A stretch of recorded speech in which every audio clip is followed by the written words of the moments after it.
Hello and welcome to Indus Special. I'm Meshal Malik. Being the hub of rapid development and growth, South Asia is also the site of some of the most alarming instances of climate change. With more frequent droughts and unpredictable rain, water insecurity is increasing by the day. On tonight's show, we discuss exactly how climate change is playing out in this region. Later in the show, we will also discuss whether policy measures are giving due priority to the environmental emergency, or are the authorities dragging their heels over the cause. We welcome our panel to the discussion today. Joining us from the Islamabad studios is Dr. Hassan Abbas, who's an expert on integrated water resources management and sustainable water economy modules. He has a 25 years experience in the water sector. We're also joined by Ms. Sushmita Segupta, who's a program manager at the Center for Science and Environment. She's joining us from New Delhi. Welcome to the show, both of you, and thank you for taking out time for Indus Special. Dr. Abbas, let me begin with you. Now, there's a lot of reports coming out which talk about receding glaciers in South Asia and how that will impact the water flow. Give us a true sense of the situation at the moment. Thank you, Meshal. The true extent of the situation is actually extremely difficult to measure and predict because those who have actually been to the glaciers and those who have worked in the glaciers, they would know the difficulties which are encountered in that terrain, whether you are going there to measure the things physically or you are doing it remotely through satellites or some other means.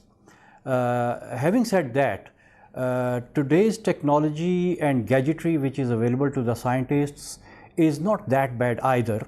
So we can have some estimates, and I would stress on the word estimates, which are always approximate with a certain limit of uncertainty, that we can say a few things. First things first, when the temperature of the planet rises, when the temperature of the air rises, it would melt ice, and that's what your glaciers are made of. Your glaciers are made of ice, and those who have traveled in the mountain, they would know there's a altitude called snow line, and snow line is the altitude above which the temperature is zero. So if the temperature gets more than zero above that line, the ice would melt as high as the temperature goes above zero. So that is the general phenomena which is actually responsible for the melting of glaciers and ice caps. Now, given more temperature of the planet, it is but obvious that the glaciers will melt, and but how exactly a particular glacier is going to melt, how much it will melt, at how much time it will melt, at what day of the year it will start melting, all those things are extremely difficult to predict. But we should know one thing, that these glacial ice caps are going to recede, not just in the Himalayas, it's everywhere in the world. This phenomena is happening. Right. So, Dr. Abbas, you're saying that it's very difficult to determine the effects of climate change on these glaciers. But is it true that, let's say, from 20 years before, the condition of the glaciers right now is such that there will be more, there is greater receding of these glaciers, and there is less ice capacity than there was 20 years ago? Oh, definitely so. Definitely so. It's not just our glaciers. It's the glaciers on the South Pole. It's glacier on the North Pole. It's glacier in the Alps. It's glaciers in the Rocky Mountains. Everywhere there are glaciers. Glaciers in the Andes. They are all receding, and this is compatible with the science of global warming, because overall in last almost 100 years, the average temperature of the planet has risen by 1 degree Celsius. Right. And this 1 degree average rise is actually more pronounced in the glaciated regions, where the average rise in the glaciated region is a few degrees, like 5 to 6 degrees at places. So it's a significant change in the in the temperature. And Dr. Yes, Abbas, hold on to that thought. Hold that thought. I want to bring Sushmita into this conversation. So, Sushmita, we've been talking about how there is a global impact on glaciers, but let's focus and narrow down our discussion to South Asia in this situation. Tell us, do you think South Asia is becoming more and more water insecure?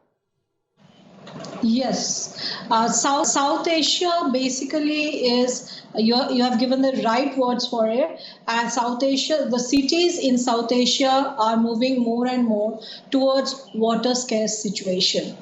Last year, actually, when Cape Town was moving towards a 0 day, as it came out in all the media that the reservoir level was falling like anything, we actually at CAC had tried to analyze that is it only Cape Town or is it other cities in the world which will become the Cape Town? And sadly, we have seen that many cities in South Asia, whether it's India, Pakistan, Bangladesh, everyone was having more than one city which is going to become another Cape Town if we are not managing our water intelligently.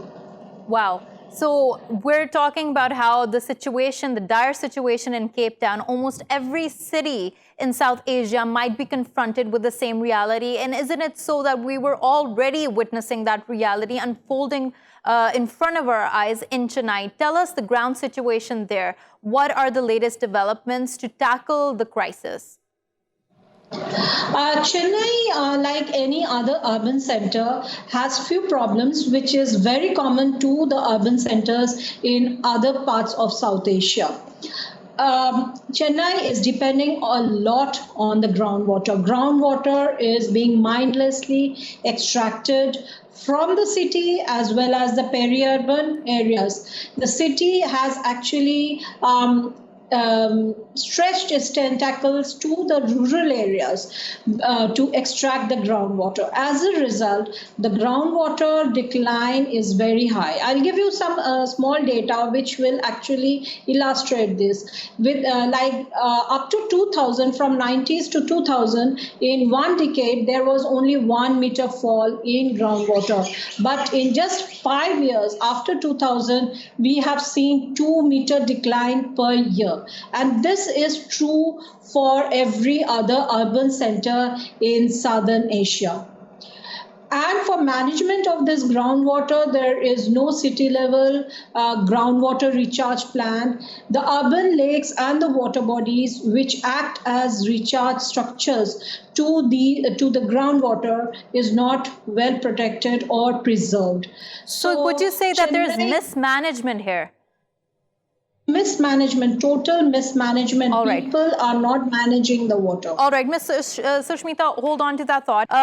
Dr. Abbas, while we're talking about mismanagement, and that's something we're going to talk about in greater depth later in the show, I do want to ask you, why do you think that South Asia is being hit so hard when it comes to climate change? UNICEF also said that areas that will be hit the hardest due to drought will be India, Afghanistan, Iran, and Pakistan. Why do you think these countries specifically? Well, as long as the current situation is concerned and the current mismanagement of water and the current crisis of water is concerned, we cannot blame it to climate change just yet. It is purely a mismanagement issue. Talking about future, what will happen to the hydrology of this area? I mean, there are so many prediction models and there are so many studies about it. And I would not go into the details of any, but I will just put a few major scientific facts together that when the temperature of the oceans and the air rises, it can hold more moisture. More moisture means bigger clouds.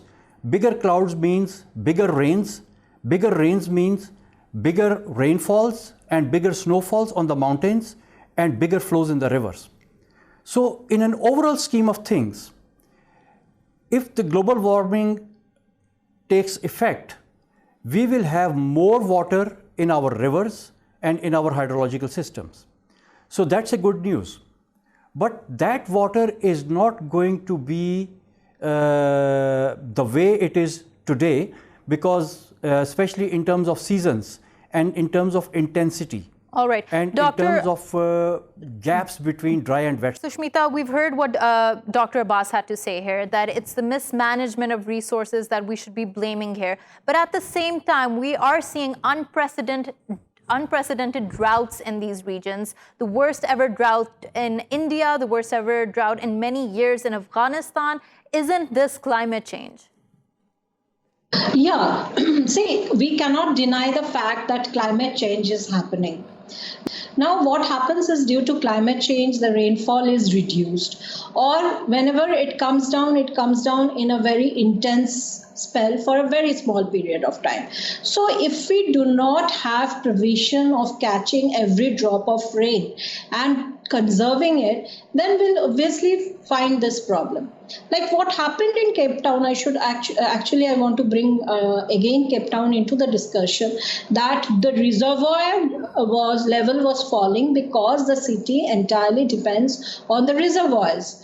But South Asia has this tremendous knowledge of traditional rainwater harvesting. So there is no point only depending on the rainfall, but whenever it comes, it can be preserved, it can be conserved. The lakes and water bodies, like every city of South Asia, has this water wealth. So if climate change is happening, which we cannot deny, water conservation measures should be in to supplement the supply from the reservoirs so that we can save the cities. Right.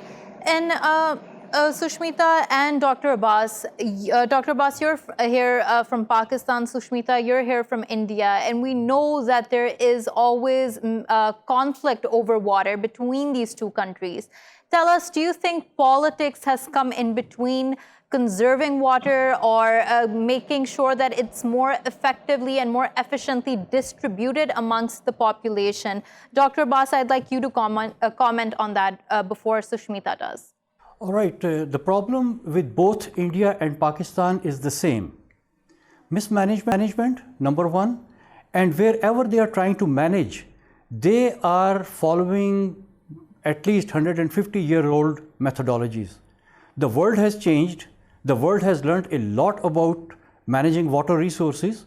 I mean, I have worked in some of the driest parts of the world, like in the deserts of Australia, and I know that reservoirs that we think is the holy grail of all the solutions is actually not the case. Because when we are talking about climate change, we are talking about big volumes of waters, we are talking about long periods of drought. When there is drought, the dam is empty too. This is what happened in California just a few years ago. The dams were empty. So when there is no water in the sky, there is no water in the dams as well. So reservoirs, the surface reservoirs, are not the answer to our long-term problems. And do you think, Dr. Abbas, that when it comes to Pakistan and India, there is a disproportionate amount of focus on reservoirs and dams?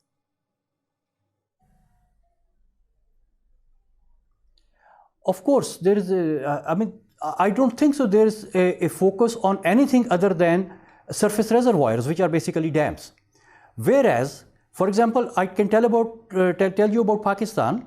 The aquifer storage potential of Pakistan, just along its major rivers, is about 3,000 million acre feet. And this is the extractable potential of our underground reservoirs, which are natural. We don't have to build them, we just have to manage them.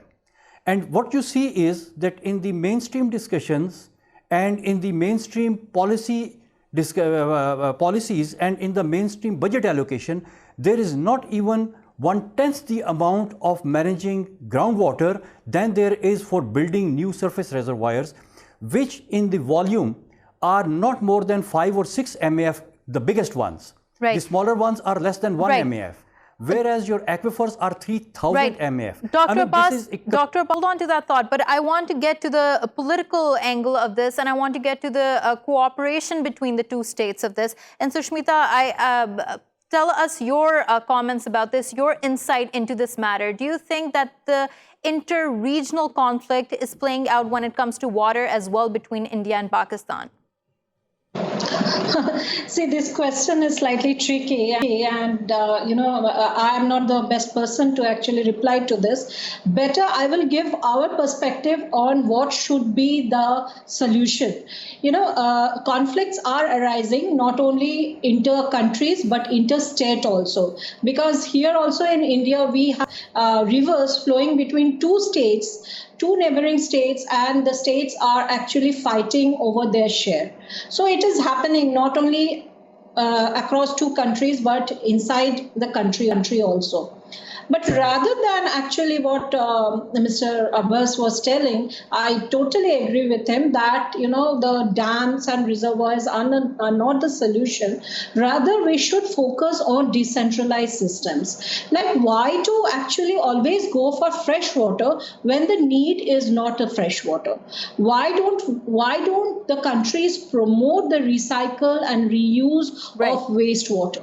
Wastewater, which can be used intelligently, and it can be treated without chemicals. And Sushmita, that's a very important point, that we shouldn't be exhausting our fresh resources. We should also focus on how we can recycle water and maybe become more efficient in the use of water there. Hold on to that thought. We're also joined by Mr. J Prabu, who's an agricultural correspondent who is working with Green Cause Foundation, an organization which works with farmers to conserve water and use it in a sustainable manner. He's joining us from Chennai. Thank you so much, Mr. Prabu, for joining us. Now tell us, in your organization, how do you guys focus on using water in a sustainable manner, especially when it comes to agriculture? See, in India, I will concentrate particularly on India especially. See, here we have water in abundance. But if you see in the last couple of months, there have been a lot of reports that the entire India is going through a lot of heat waves. And the scientists and so-called meteorologists have so much of facts and scientific explanation to say. And there are many reports in many newspapers and magazines and many media which say that there's a lot of groundwater being exploited, especially the farmers being given free electricity where they do not know the value of water. To a point, I would say yes, because here in India, especially if you travel to down south of India or any part of India, the knowledge to save or use this precious commodity called water is very low among 85% of our farmers. When you get something free, farmers will tend to use it or waste that commodity. Compare this India to Israel. I had been to Israel a couple of years back, and their farmers were doing a great job at using just sprinkler irrigation and drip irrigation. Israel, as everyone knows, is a desert, but their farmers, they are aware that water is a very precious commodity. In India, here, our farmers should realize that this commodity called water cannot be man-made. It is nature-made. They cannot overexploit it. One example is 2 years back in South India, that is down south of India, the Chennai. It was flooded 2015. It was flooded and the entire Mr. Prabu, this notion that you mentioned that water is seen to be in abundance and you overexploit it, where do you think this notion is coming from? Isn't there an awareness about the fact that there is water shortage in many parts of the country? Thinking the water that could have been saved 2 years back, it could have been utilized properly, today we could have just got over this drought. Why has this water not been saved?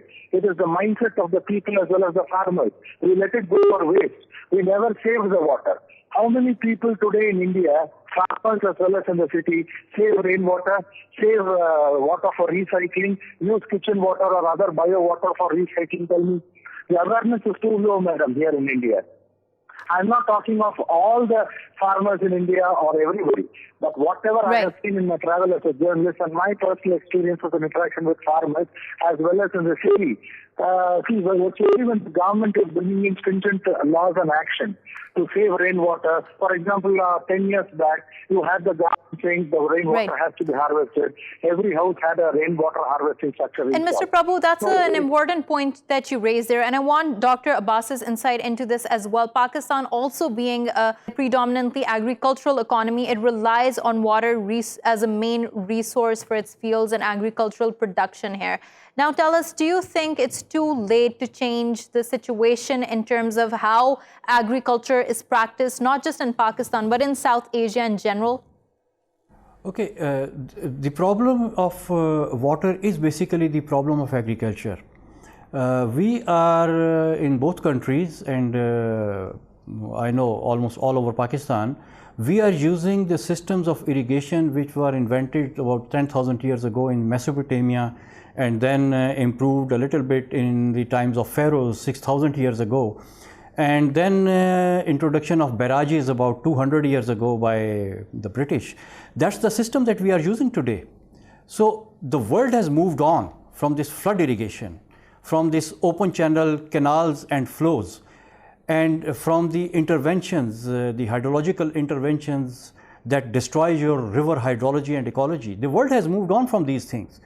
In Europe, they are dismantling their dams. In USA, they are dismantling their dams. I mean, at an average, they are dismantling a dam per week. And we are still thinking about constructing more dams, and still we are not thinking of doing away with this menace of flood irrigation. I mean, we are using about 5 to 7 times more water than is actually required in our field. So it seems, Dr. Abbas, that in this region there is a sort of a sense of inertia, if I may, about the climate change scenario, about how to use resources effectively. It seems like we haven't caught on to the fact that these will be exhausted in a while. Sushmita, do you agree with that analysis? Yeah, there's no point of disagreeing with all these points, because there's a need. Means at war footage, people should actually focus on decentralized system of water treatment and water distribution, rather than only depend on those centralized systems. So if the world is thinking ahead and thinking of wastewater recycle reuse, why not South Asia? South Asia should promote that, and conservation of the groundwater. They should promote all these technologies. Right. And Mr. Prabu, when you talk about how you are collaborating with farmers on ground, what is the main mechanism through which you are spreading awareness and you're getting them to realize how to use resources more effectively? So things I found out while working with farmers is we get this free electricity, and one of the main crops is paddy. And paddy and sugarcane are water guzzling crops. And these farmers get free electricity, and they switch on the motor, electric motor, and just go and do all other jobs and come. By the time they come, the field is inundated and water overflows the sides of the fields. So when I ask them, why are they wasting water like this? They said, Sarji, so it's free for us. So where is it going? Why are you questioning like this? It is a free commodity. Why are you asking such questions? Right. And on that point, thank you so much, Mr. Prabu, for joining us and taking out the time to talk to us. We're going to take a short break. When we return, we're going to discuss this issue further. Stay with us.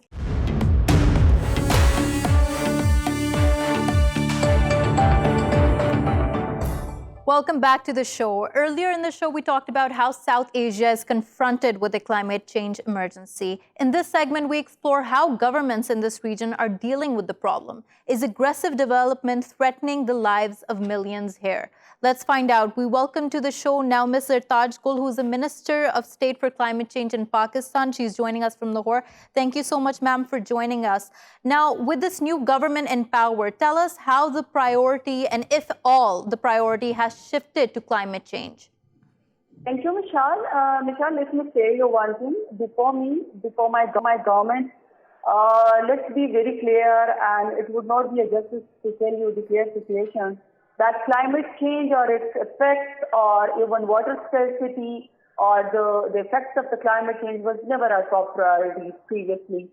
And the time we took this government in 2018, because we had the history of 2013 forming a government in KP, we started there a billion tree tsunami, and that time people used to make fun of us that how a leader, Prime Minister Imran Khan, who was not a Prime Minister at that time, can talk about planting the trees and afforestation. But when it's used on the media, and when Sparko or the World Economic Forum or the World Bank, and when they Bond Challenge, when they all acknowledged the billion tree tsunami in KP, it became a hot topic in Pakistan, because Let me clear that since 2000 until 2018, Pakistan is one of the most affected country in the region by the climate change and its effects. We have to deal with it. And before that, it was just, like a one-day policy to distribute Right. bags of food between the people, and the Right. disaster And is upon us. But before that, we were never serious about it. But the government that we formed in 2018, climate change and its effects, it has become a top priority as our national policy and as our national agenda for the first time in Pakistan. And it's because this is right, a Ms. Gul, question hold on to that thought. I do want to state some figures here. It does seem that it is becoming an increasingly important domain for the government, because in the 2018 to 2019 budget, 800 million was supposedly proposed for climate change. It went down to 71 million, but now more than 7,000 million rupees are dedicated to climate change. It does seem like there is more focus on this, but what are the main programs that will be implemented to bring about meaningful and tangible changes? Meshal, when we talked about the budget, especially when we wanted that the budget should be allocated to our ministry, especially for the climate change, definitely everybody would oppose it, and they would say that climate change is an issue in the world, and the world should help us. But still, when I took over, we in the cabinet, we used to sit and we used to talk to the Prime Minister that no, Pakistan is a responsible country and we have to behave very responsibly and we have to take some measure and we have to allocate the budget. And I have to say that it was again the vision of Prime Minister Imran Khan that he allocated a budget of Right. 7.8 Right, billion. but let's suppose realistically, if 7,000 million rupees are passed through the parliament for this budget, and what is going to happen next? What are the programs that you hope to put in place that will help mitigate the situation, mitigate the crisis? We have 3 years program, especially the first thing was that we have to address the climate change and we have to take it seriously. We have to make it a part of our national policy, and successfully we succeeded to make it as our first national policy. The second was to allocate the budget from our first ADP and CSCP, and we became successful there. And the third thing was that where this money has to go. The first thing that we assessed the country, that especially the most cheapest way about the climate change is to mitigate is actually, we already had, I told you, the billion tsunami successful project by KP government, by CPI government, so we can replicate it. So what we did, we have a role model there. It was a successful flagship program there. So we know our weaknesses and we know our strength basically, because we already implemented that there in a one promise. And after accepting the bond, I think it elevated us with more courage to implement a billion tsunami in the whole Pakistan to replicate it. So 7 has to go there. We are going to work on nurseries, work on a green economy.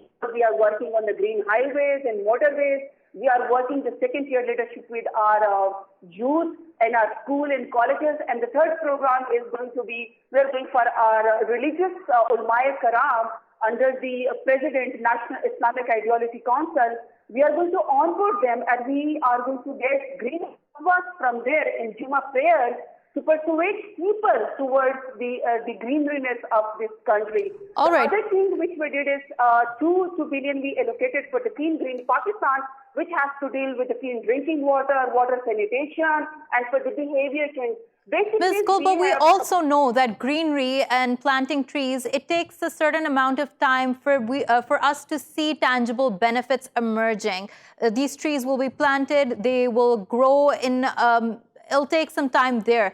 But let's talk about the emergency in terms of air quality here. The air quality indexes demonstrate that all major cities in Pakistan are above the safe limit.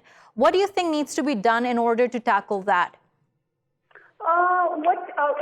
Earlier question which you actually said was, I tell you, I think for planting the trees, result is not going to be just, 1 day or 2 days.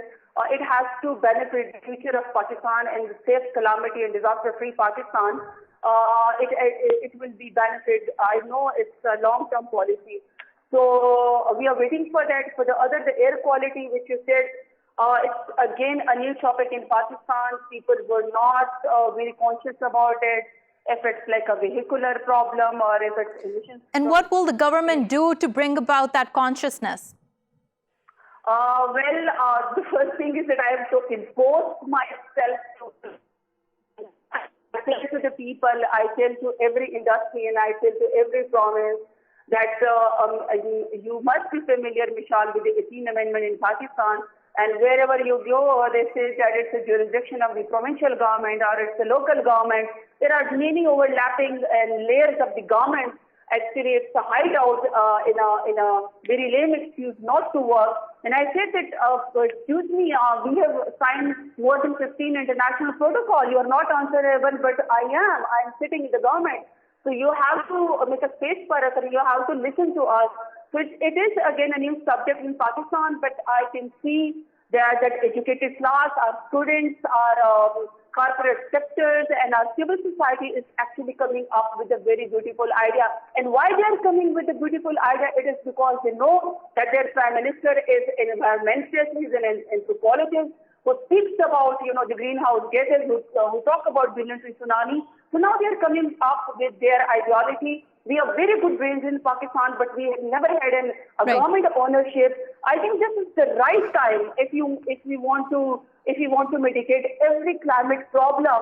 I think this is the right time that civil society has to be on board with the government, and this is very serious and educated government who is very serious about the climate change and its effects. We want to educate our people. Ms. Gul, just a last question that I'm going to put to you before we let you go is that you're saying that this government is very environmental friendly and they have a more aggressive approach to dealing with this issue. How do you plan to go to the grassroots level, convince farmers to adopt more environmental friendly mechanisms, and how do you plan to facilitate them?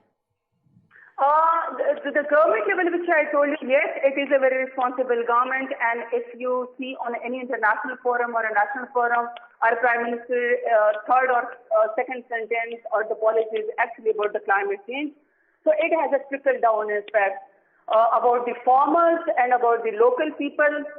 I tell you, Meshal, they are more educated than us. They are the people who have ground reality.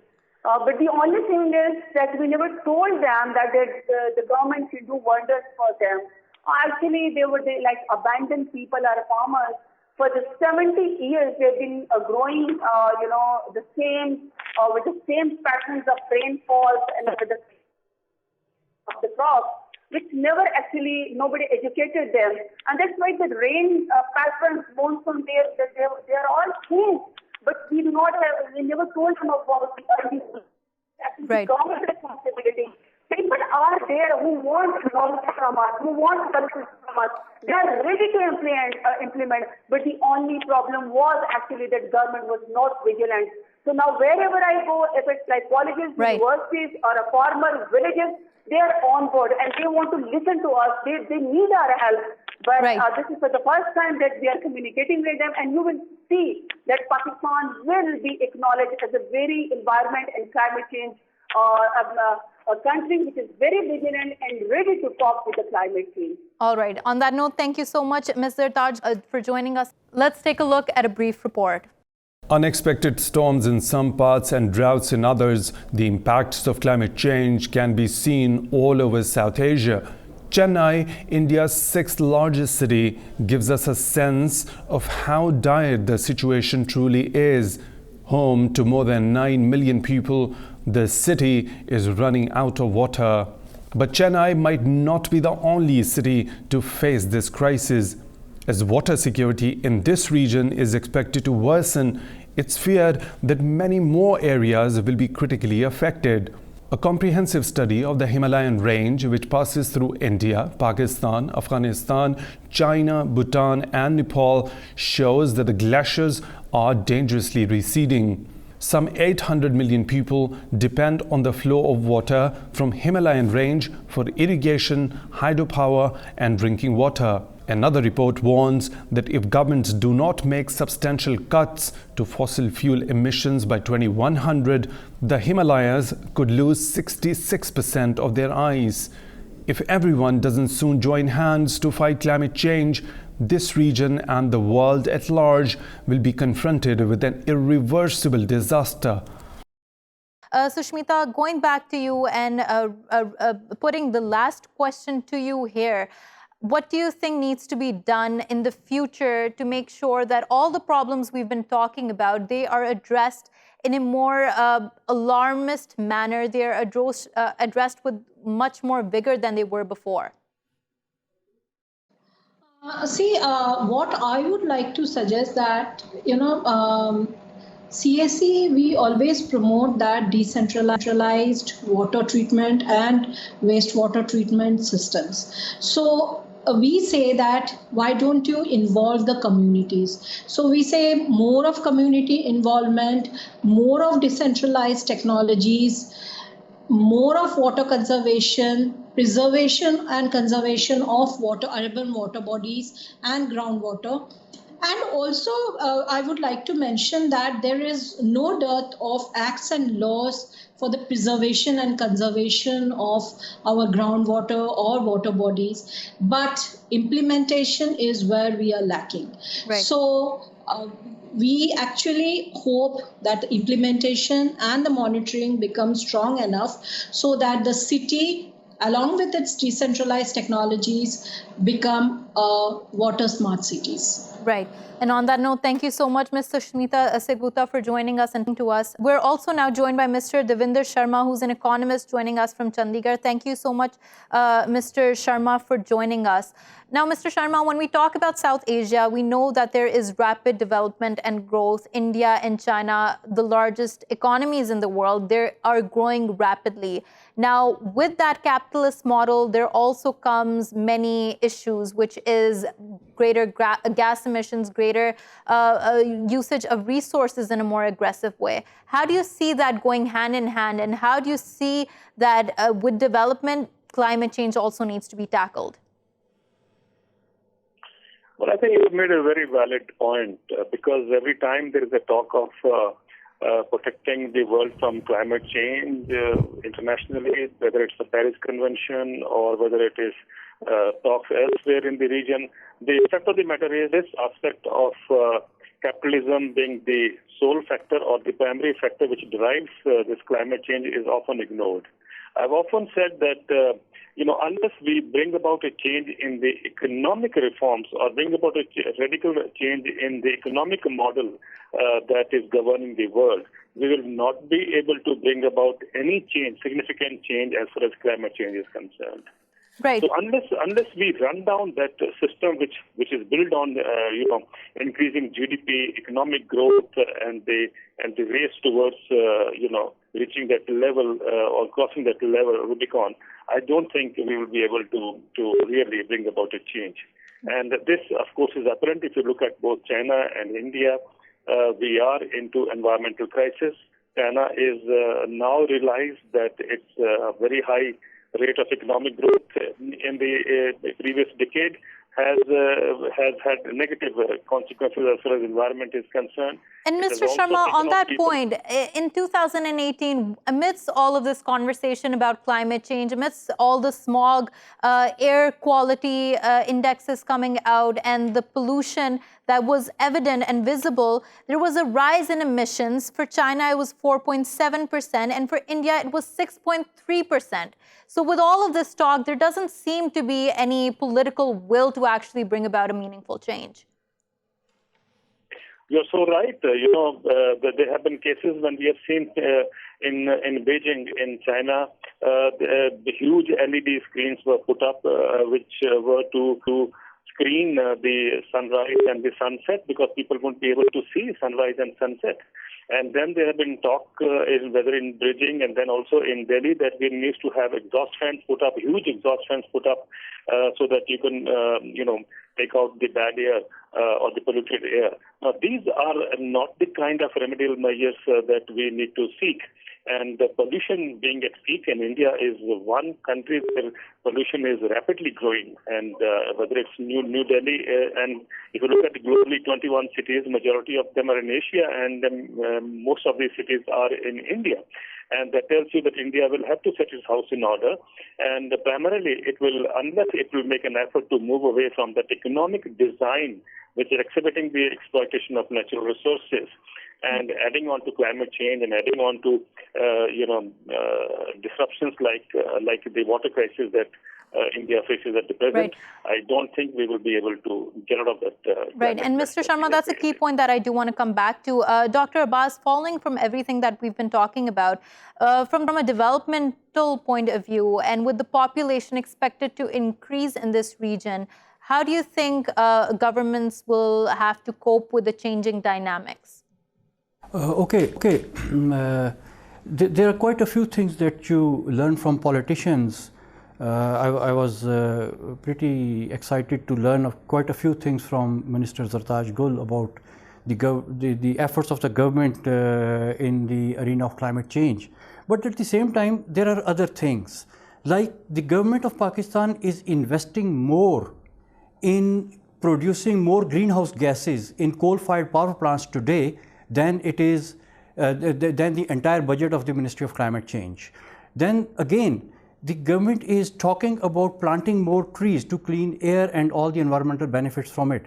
But again, the module or methodology of the government is such that they are pushing the things where they need to be pulled. Simultaneously, government is still implementing on the plans which are choking our rivers more than before, rather than letting the rivers flow. Because once these rivers were flowing freely, their corridors were full of forests. If you let the river flow, it will regenerate its own forests, and you don't have to put that effort manually in putting the trees here and there. So that is the kind of synergistic policies that government should adopt, where they should let their rivers flow, they should manage their aquifers, they should manage their wetlands, they should manage their existing forests, and they should rehabilitate the areas where the nature had already provided forests. So that is the kind of policy that the government should be following. Again, I agree with Mr. Sharma that it is the economic engine that actually decides whether you are going green or you are combating with climate change. Now, for example, on the water economy side, all the water economy engines that are followed in Pakistan are actually only two engines. One is hydropower and the other is agriculture, and both are wasting water and choking the rivers and destroying our climate. Whereas there are so many other better ways of running the water economy, like intrinsic value of water, like navigation. Dr. Abbas, so let me ask you this. With the purpose of trying to have greater development, greater growth of the economy, do you think ever that can be reconciled with these green policies? I mean, the government might have great intentions, but at the end of the day, if the priority is to expand the economy or to have larger development urban centers here, do you think they can ever work on climate change in a meaningful way? Actually, there's a big myth among many people that they think that in order to make progress, we have to destroy our climate, we have to destroy our environment. That is a very wrong notion, because in the last at least 60 to 70 years, the world has learned a lot how to create green, sustainable economies, how to create solutions which are synergistic. Now, for example, I tell you, there is an opportunity in climate change. Climate change is not a curse for us, it's an opportunity. Climate change means higher temperatures. Higher temperatures mean more energy in the air, more energy of the sun. Instead of then investing on solar power, we are investing on coal power. Instead of letting our rivers flow, we are choking them further. Now, flowing rivers will produce cleaner water. Right. Flowing rivers will And Dr. Abbas, that's a very, very important point that you've highlighted here, that it is possible to create sustainable and successful economies. Mr. Sharma, on an Indian perspective, we have the BJP back in power, and in their 2019 manifesto mandate, they also mentioned climate change. Do you think climate change is becoming a priority for the government there in India?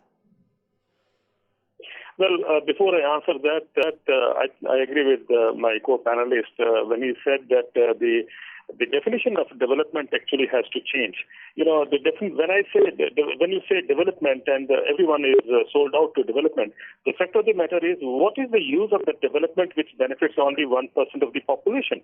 Well, globally, nationally, or regionally, we have seen, you know, money concentrating in the hands of just 1% of the population. If you look at India, 1% population holds wealth which is equal to, say, 73% wealth in India. So that's not the kind of development model that the world needs anymore. And I also share with you, recently Nobel laureate Joseph Stiglitz has come out with a series of articles where he has said neoliberalism is dead and buried. It's as clear as that. I have read Paul Krugman. Paul Krugman is saying that the policy to go for labor reforms and the policy to go for cutting down on corporate taxes has failed in America. Now, if it has failed in America, why should India be blindly following it? Why should Pakistan be following it? But then the rhetoric there as well is that these developed nations have gotten to that point where they can use it as a luxury and say that, okay, now we're going to go green. These developing nations are still in that process, and hence they get to use that as an excuse to have these policies that are not friendly to the environment. Dr. Abbas, so the show with you. Last question to you. How do you see the future here? And do you think that it's optimistic in this region when it comes to climate change and trying to mitigate it? I think we should be very optimistic for two reasons. One, that climate change brings us more energy, and with more energy we can do a lot more things. And with more energy comes more water. So we will have more energy and more water, and then we can do a lot more. Then the second thing, which is more than ever before, is the knowledge base. You were talking about the countries which made progress by destroying their environment, and now they can talk about climate and everything. That's right. But actually, those countries, when they were making progress, the knowledge base which is available today was much smaller.